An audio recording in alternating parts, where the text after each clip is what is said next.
Hola, mi nombre es Abril y bueno, estamos en un trabajo del diplomado. Mi equipo y yo tomamos lo que es el enfoque del alto rendimiento y bueno, estamos aquí con el maestro José Antonio. Sí, hola, ¿qué tal? Aquí estamos con mucho gusto y mucha emoción de poder compartir un poquito de lo que hemos vivido y esperamos que pueda ser de una gran ayuda. Muy bien, para empezar lo que es como esta charla plática, comenzaremos con una pregunta que es, eh, ¿cuál es la principal, el principal objetivo de la psicología deportiva y en qué se diferencia con lo que es la psicología clínica? Sí, mira, creo que es muy importante eh, esta parte donde podamos establecer primero los objetivos, porque la psicología deportiva y la psicología clínica pues son muy similares entre ellas, pero también tienen una diferencia muy grande. La similitud pues es que ambas trabajan con personas, entonces al trabajar con personas pues obviamente que vamos a tener procesos de aprendizaje de técnicas o de resolución de problemas muy similares. ¿Dónde podemos encontrar una diferencia? Que todo lo que abarque la psicología deportiva o de la actividad física y deporte va a estar relacionado al 100% en eso. Si yo hablo de la motivación, vamos a hablar de la motivación deportiva exclusivamente, no de una motivación clínica. Si no, con base a un análisis previa observación podemos dar un diagnóstico que un deportista, un atleta puede tener depresión, no estoy diagnosticando que sea depresión clínica, sino es una depresión deportiva que tiene su raíz en sucesos del mismo deporte y que están afectando su rendimiento. La prioridad pues es muy similar, es poder, pues no se puede garantizar, pues sí, a realizar todos los trabajos con base a las diferentes ciencias que intervienen en buscar el mejor rendimiento de la persona. En el deporte, pues el mejor rendimiento deportivo, en la actividad física y en la recreación, pues se toma así, ¿no? Que la persona esté lo mejor posible cuando hace actividad física. Ok, entonces retomando esta parte dentro de todo lo que es el cuerpo disciplinario, ¿de qué manera y cómo se integra Uh lo que -huh. es el área psicológica dentro de, sí, del equipo multidisciplinario en lo que son el deporte de alto rendimiento? Sí, pues mira, una cosa es lo ideal, lo que creo que debería de ser y vamos a compartir que debería de ser, y otra cosa es la realidad que vivimos en el país y en el estado. Entonces, partiendo desde lo real, pues se está iniciando, se está continuando y estamos dando tal vez los primeros pasos en comparación con otros países y también con comparación con otros estados. Hay estados como Jalisco, bueno, y Nuevo León, que pues van muy adelante en un equipo multidisciplinar ya integrado como tal. Y pues nosotros estamos dando como los primeros cimientos para poder tener una base sólida, para poder realizar un trabajo a futuro. Y pues bueno, ¿qué otra era la parte de tu pregunta?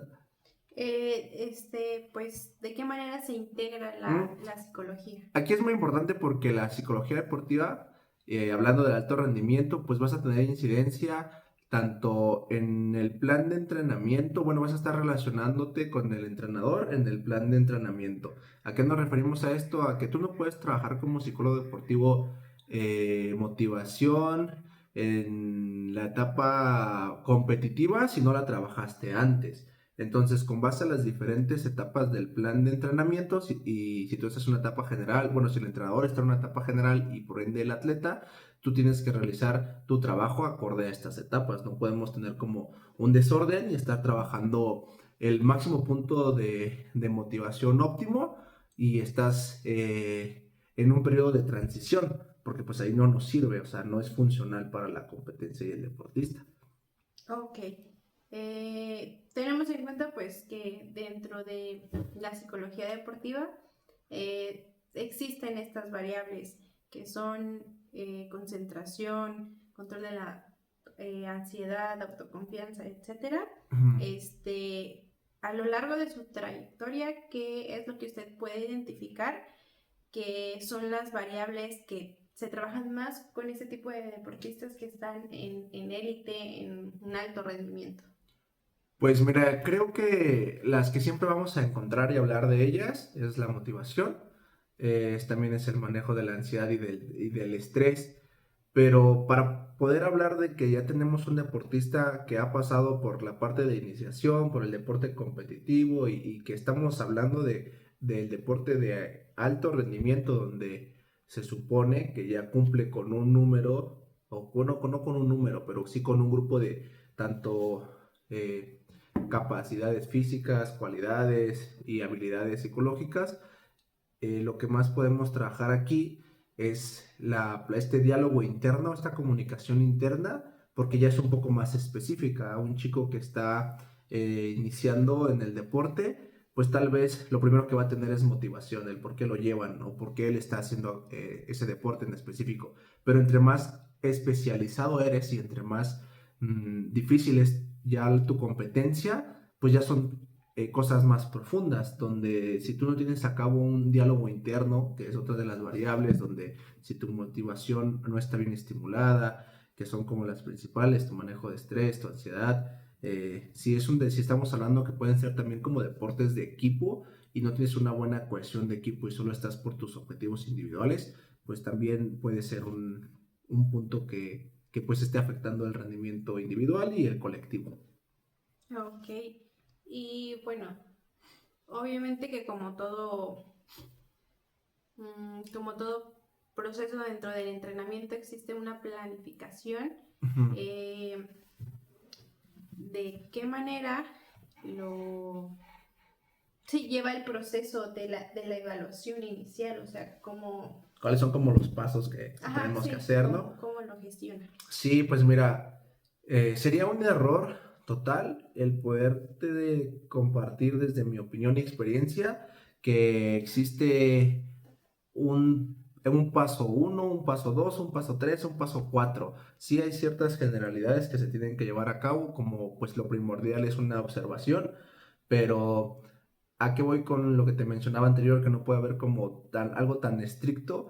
Es que con base a la observación que se realice, vamos a poder obtener un diagnóstico y este diagnóstico nos va a poder dar las pistas de qué es lo que necesitamos trabajar.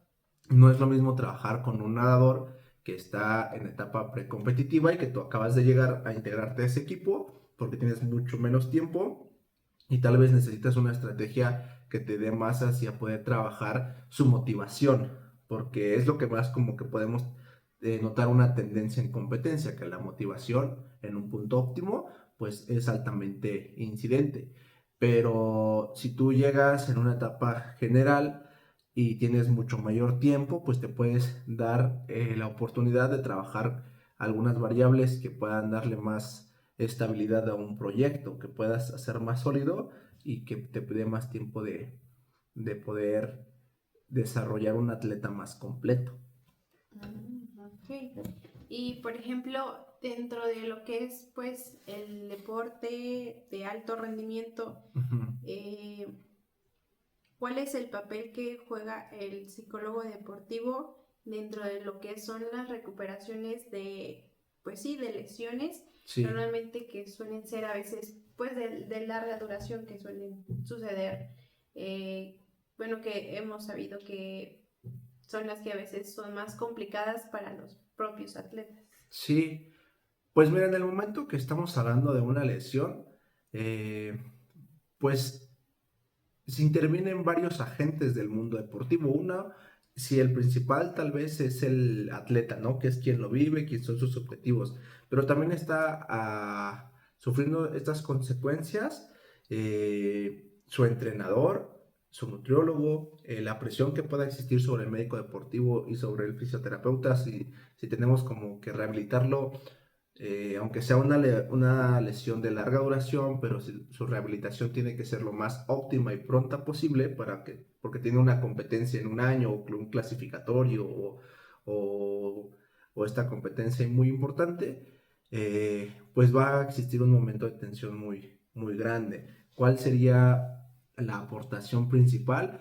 Ayudarle al atleta que pueda identificar que lo principal que él debe tener es calma en estas situaciones, que si nosotros adelantamos un proceso de su reintegración deportiva y no estamos en el visto bueno por el médico, por el fisioterapia y por demás especialistas, lo que podemos hacer es que pueda recaer en una lesión y entonces hacerle notar cuáles son los pros y los contras de estar como angustiado, de que realmente el cerebro puede enviar estas liberaciones hormonales que pueden ayudarlo a su recuperación física si él está más tranquilo, a que si él está más estresado. Si está más estresado, va a liberar más hormonas como el cortisol, que van a ser un agente que no ayuda a la recuperación del mismo deportista.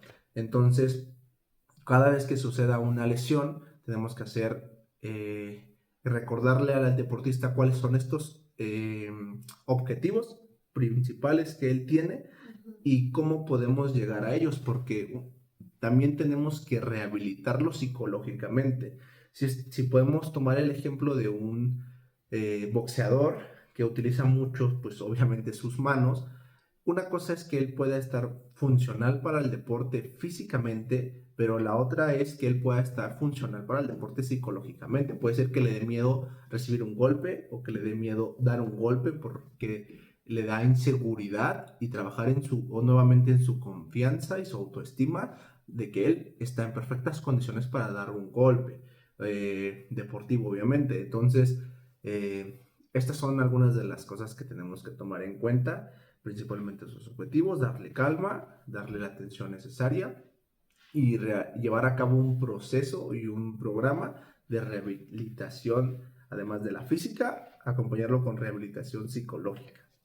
Ok, entonces, pues sí, cabe destacar que es muy importante el papel del psicólogo deportivo en lo que es una lesión, en cuanto al proceso de la misma lesión, al momento de volver a la actividad previa, bueno, después de la lesión, ¿no? O sea, el igual como usted lo comenta, el rehabilitarlo también psicológicamente, que vuelva a tener como esa confianza en sí mismo al momento de sus entrenamientos. Y sabes ahí que también es importante ayudar al deportista y hacerle sentir que realmente no está solo, porque si estamos hablando que puede ser un equipo de conjunto y que se lesionó el defensa y hay otros tres que quieran ser defensas, pues va a tener este miedo de querer ya reintegrarse lo más pronto posible para no perder su lugar, su oportunidad, o en este caso que estamos próximos a un mundial, pues estas sensaciones y emociones que deben de tener los futbolistas lesionados debe estar acompañado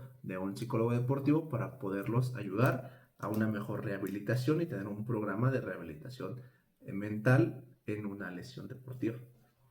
Ok, sí, justamente pues sí hablamos de lo que es el miedo que tiene el deportista al fracaso, de no dar esos resultados inmediatos, sí, para, ahora sí que en algunas veces o en algunos deportes pues no lo quiten de su lugar o de su posición o del papel que está tomando, ya sea en un, más creo que se puede ver en deportes colectivos y pues individuales, más que nada yo creo como el posicionamiento de las, no sé cómo se puede decir, categorías. Como en su ranking, sí, ¿no? de su ranking, de sí, que alguien más le vaya a quitar el lugar o clasificaciones que pueda llegar a tener. Sí, pues mira, aquí podemos abrir otra ventana, otra puerta, que se van a ir abriendo más y más puertas, ¿no? Porque a veces el deportista se siente con estas emociones. Muchas veces tiene el origen en el tipo de motivación que este deportista, la tipo de motivación que predominan en este deportista específico. Puede ser que tenga mayor tendencia a una motivación externa o puede ser que tenga mayor tendencia a una motivación interna. Y de la motivación pues están enlazados sus objetivos. Muchas veces estas angustias, este miedo al famoso fracaso, puede ser por una presión familiar, que tú seas el deportista y el orgullo de la familia y que en un tema social se vuelva que estoy orgullosa y orgulloso de que mi hijo o mi hija está rankeado en el número 5 o 6 de América o del mundo. Entonces tú sientes que ya no puedes perder porque pierdes tu valor social. Y entonces el deportista empieza con una depresión, con una ansiedad que no favorecen, y también tienes que ayudarlo, algo que se me olvidó mencionar, pero creo que es muy importante, a que esté dispuesto a tomar sus rehabilitaciones, porque muchas veces se pueden negar y no es favorable. Y continuando con esta parte que me mencionas de cómo pueden lidiar con el fracaso, pues sin duda es un tema muy complicado, porque son meses de trabajo, son objetivos, son esfuerzos económicos, son esfuerzos familiares y pues sin duda alguna es un trabajo muy, muy complejo de llevar en esas situaciones. Ok. Y bueno, pues hemos tomado lo que es el tema de la psicología deportiva Uh-huh. cuando un atleta está activo, pero Sí. cuando el atleta ya va hacia su retiro, ya comienza, no sé, esa bajada del deportista, de tener esa vida tan activa, Uh-huh. de estar, no sé, obviamente como estamos hablando del deporte de alto rendimiento, de ser la estrella, de que todo el mundo lo ve, de que, pues sí, es Un una centro de sensación, atención, el ¿no? centro de atención. Claro. ¿Cómo es el manejo psicológico hacia esa persona, tanto en lo deportivo, en su rendimiento personal y también, pues, en la parte social? Pues mira, lo ideal, al inicio lo mencionábamos, ¿no? De lo ideal a lo real. Y lo ideal sería que el deportista tome conciencia y en los últimos años, porque él va a sentir obviamente cuando empieza a bajar su rendimiento. Entonces, en los últimos años empiece a llevar pláticas, asesoramientos con el psicólogo deportivo sobre el retiro deportivo que va a llevar para que le ayuden a establecer sus objetivos posteriores a, a su vida como un atleta de alto rendimiento. Si lleva a cabo este proceso, pues obvio que le será más fácil porque él ya tendrá esta noción y ciertos programas y ciertas inversiones y ciertos planes de vida que lo harán decir, ok, hoy terminó mi vida como beisbolista de competencia, pero pues desarrollé 5 academias donde estoy desarrollando jóvenes talentos y le doy un sentido a mi vida que esté ligado al deporte. Si no se hace de esta manera, muchas veces vamos a tener consecuencias negativas. De estas consecuencias negativas, la mayoría de los deportistas va a subir de peso. Va a subir de peso porque entran en una transición de cierta depresión deportiva, donde el deporte los lastima, donde las críticas sociales los lastiman, donde se vuelven más sensibles a que cuando ellos eran el centro de atención, como bien lo mencionaste, pues había muchos reconocimientos, muchos apoyos, mucho gratificación social. Pero ahora que ya no lo soy, pues pareciera ser que ya no soy importante y que ya no soy relevante en mi comunidad. Entonces, si no se lleva a cabo un plan de prevención y de establecimiento de objetivos, y ya estás como psicólogo deportivo tratando o ayudando a un deportista retirado que está teniendo tal vez consumos de alcohol, divorcios y demás situaciones, ¿qué es lo que tendremos que hacer? Previo una observación para poder tener un análisis del caso individual, siempre individual, y pues bueno, hacer un plan de acción que esté acorde a sus necesidades. Ok. Y bueno, dentro de su experiencia que ha tenido, ¿cuáles han sido los mayores desafíos éticos o profesionales al trabajar en un entorno donde la exigencia pues es máxima y constante debido a que es deporte de alto rendimiento y se supone que todo el tiempo están en una exigencia, pues sí, al límite? Ahora sí que tenemos por entendido que el alto rendimiento es llegar al límite que tiene la persona físico para llegar a romper récords mundiales, internacionales, nacionales, etc.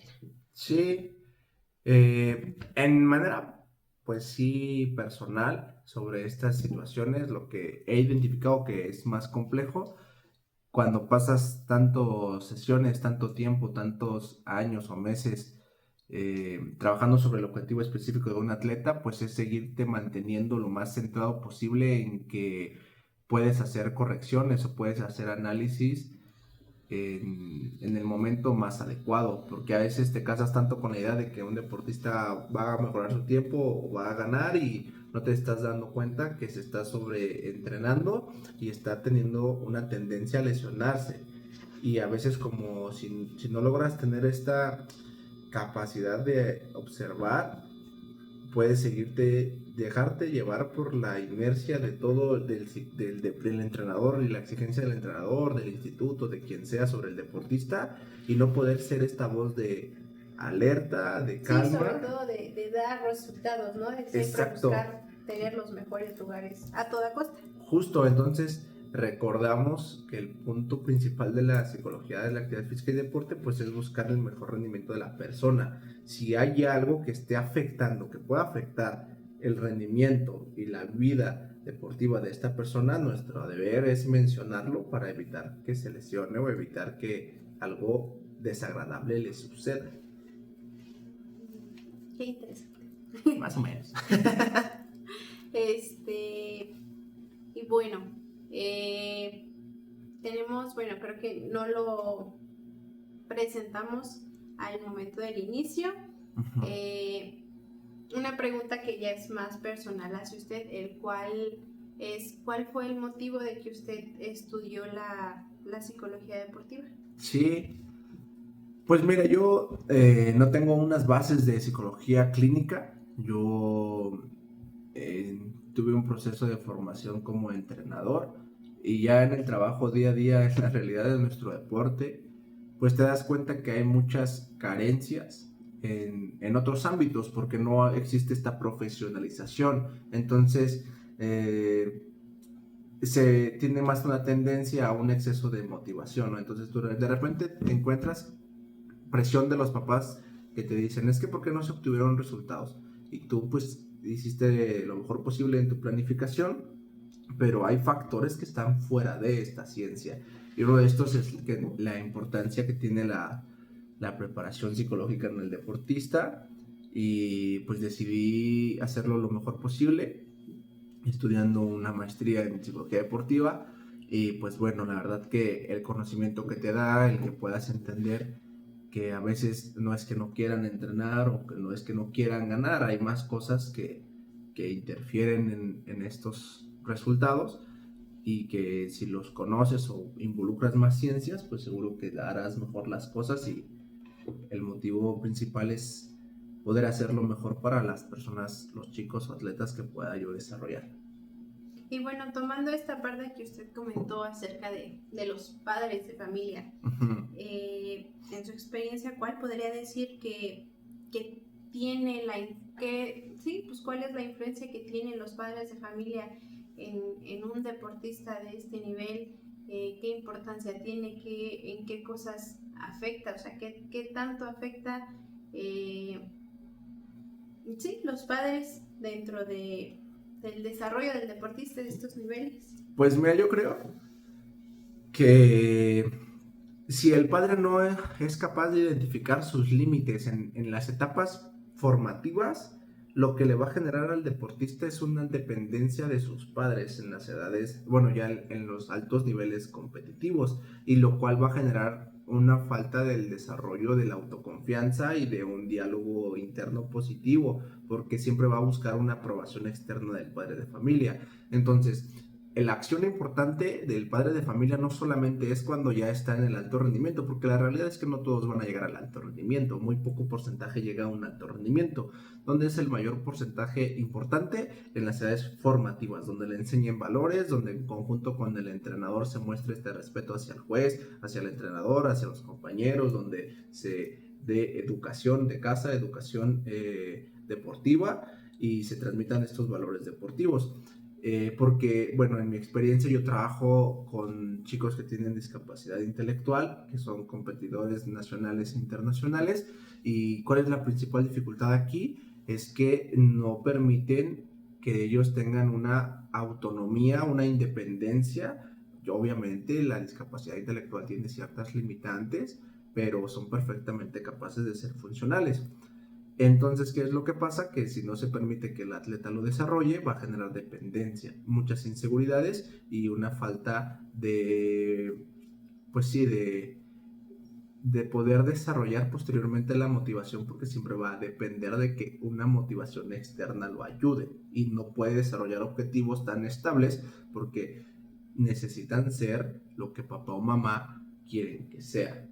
Eso es aterrizándolo en dos puntos, ¿no? En que te estoy hablando de la discapacidad intelectual, y también de que es muy importante lo que hagan en edades formativas para el tiempo, para que puedan ser más sólidos en el alto rendimiento. Y bueno, ya que mencionó que trabaja con atletas con discapacidad, ¿cuáles suelen ser los temas más complicados para abordar con ellos? O sea, considero que pues sí es complicado incluso trabajar a veces ciertos temas con atletas, pues obviamente porque pues son personas, y estando dentro de un ámbito deportivo pues es mucho más complicado. Entonces, ¿cuáles usted a lo largo pues de su trayectoria considera que son los temas más complicados para abordar con esta población? Sí, pues mira, cada discapacidad tiene sus características, es diferente la motriz a la cognitiva. Y pues bueno, hablándote de una intelectual, lo principal barrera es que ellos te permitan trabajar con ellos mismos, porque ganarte su confianza es sumamente complicado, porque parecerles, eh, aquí voy a acentuar en familiar, entre comillas, no familiar de que su hermano, pero sí que les parezcas alguien que ya conocen, que puedan hablar contigo, porque ellos vienen de una población muy lastimada socialmente, muy marginada, donde se les enseña en casa no hables con desconocidos, o que los mismos conocidos te tratan mal y se burlan de ti, y obviamente ellos se dan cuenta. Y entonces que alguien llegue y les diga, yo voy a trabajar contigo porque necesitamos establecer tus objetivos, pues bueno, son pasos muy adelante de lo que él está desarrollado. Entonces lo principal dificultad es que pueda confiar en ti para, para poderte externar sus necesidades, su sentir, y que también esté dispuesto a escucharte y trabajar en lo que tú le estás sugiriendo. Después de ahí, pues a diferencia de una persona convencional, no avanzas tan rápido. O sea, te puedes dar una indicación y un plan de trabajo a una persona convencional, y en una o dos sesiones lo va a entender y te va a avanzar mucho. Y con una persona con discapacidad intelectual, pues es muchísima repetición, muchísimo. Y algo que tienes que tener muy en cuenta es el tipo de lenguaje que tú uses en estos posibles test que podamos utilizar para diagnosticar, observar la motivación o la cohesión de equipo. Incluso no puedes utilizar la palabra cohesión de equipo con ellos, porque no te la van a entender. Tú les tienes que decir algo más coloquial, como de, hey, ¿qué onda? ¿Quién te cae bien de tus compañeros? ¿Y quién te cae mal? Y eso no le quita profesionalidad a tu trabajo, ni que sepas o no. Al contrario, te das cuenta en qué población estás y tienes que adaptar tu lenguaje y tu vocabulario para que ellos entiendan lo que tú le estás queriendo dar a entender, porque si no, todo se va a modificar totalmente. Ok. Y bueno, después de toda esta serie de preguntas y de indagar un poco, y de que usted nos platique acerca de la psicología deportiva en esta área, ¿usted cuáles consideraría que pudieran ser las áreas de crecimiento, ya en general, de la psicología deportiva dentro del alto rendimiento? Y pues también, ¿por qué no específicamente en el área en el que usted está ahorita y ha estado pues en esta experiencia con los paratletas? Sí, la principal yo creo que es la información y la profesionalización, porque si no vamos a tener a entrenadores o nutriólogos que te dicen échale muchas ganas, tú puedes, sí, pues que es echarle ganas, ¿no? O sea, tienes que aterrizar más conceptos y poderlos comprender para ejecutarlos, llevarlos a cabo. Entonces, bueno, esa es la parte, una de las principales necesidades que se tienen actualmente. ¿Qué otra cosa me mencionaste? Sí, ¿cuáles son las áreas de crecimiento en psicología deportiva en general, y pues también bueno, también que se le dé si lo vamos a hacer ya de que el profesional, si quieres volver más profesional, que también reciba este reconocimiento social, porque a veces estos famosos mitos, ¿no? Piensan que la psicología deportiva es magia, o solamente ve y las famosas técnicas de relajación y concentración, y que eso es todo. O sea, hay un mundo más grande que eso. y pues socialmente solo se ve como que es magia, o te vas a ir a dormir, o te vas a ir a relajar o a concentrar, pero hay un mundo detrás. Y en el mundo con discapacidad, el deporte de para los paratletas, hemos tenido la oportunidad de trabajar con chicos que están en mundiales o en eventos internacionales, series mundiales o abiertos, y la gran constante con ellos es el miedo a perder, porque se van a burlar de ellos. O sea, les menciono personas con discapacidad, o sea, no quieren perder porque no quieren que sus compañeros se burlen de ellos, o porque no quieren perder algo especial que los da un lugar dentro de la sociedad. Porque cuando tú ganas como deportista internacional o nacional, el presidente de tu club o la presidenta de tu instituto o alguien, lo primero que van a hacer es te van a tomar la foto, te van a decir, mira, él se llama Antonio y ganó 7 medallas de oro. Y cuando esta sensación pasa, nadie se acuerda de ellos. Como pasa en el deporte convencional, pero las personas con discapacidad son mucho más sensibles a estos cambios porque vienen históricamente rechazados de escuelas, rechazados socialmente por una falta de cultura y de información. Entonces esto es lo que lo vuelve muy complicado, del porque viven con tanta presión y ansiedad al momento de competir, porque no quieren dejar de sentirse importantes y aceptados en la sociedad. Ok. Bueno, creo que con estas preguntas pues terminamos nuestra entrevista. Muchas gracias por su tiempo y por respondernos pues estas dudas y abrirnos un poco más el panorama de lo que es la psicología deportiva dentro del entrenamiento de alto rendimiento. La verdad que sí es muy interesante y se abordan muchos temas y creo que todavía pudiéramos profundizar más y sacar miles más de preguntas, pero creo que con esto ya nos llevamos una buena información, nos llevamos muchas dudas resueltas, pero también tal vez nos generaron más dudas. Sí, claro. Y esperamos pues pronto volverlo a ver para sacar tal vez esas dudas que surgieron. Sí, seguro que pues, se pudieron haber generado dudas o alguna situación que no pudo haber quedado tan resuelto, tan clara, pero bueno, si se nos da la oportunidad estaremos para darle continuidad y resolverlas, y pues cualquier necesidad que se tenga estamos para resolverlos, y un gusto estar por acá. Ok, muchas gracias. Gracias. Y arriba las Chivas.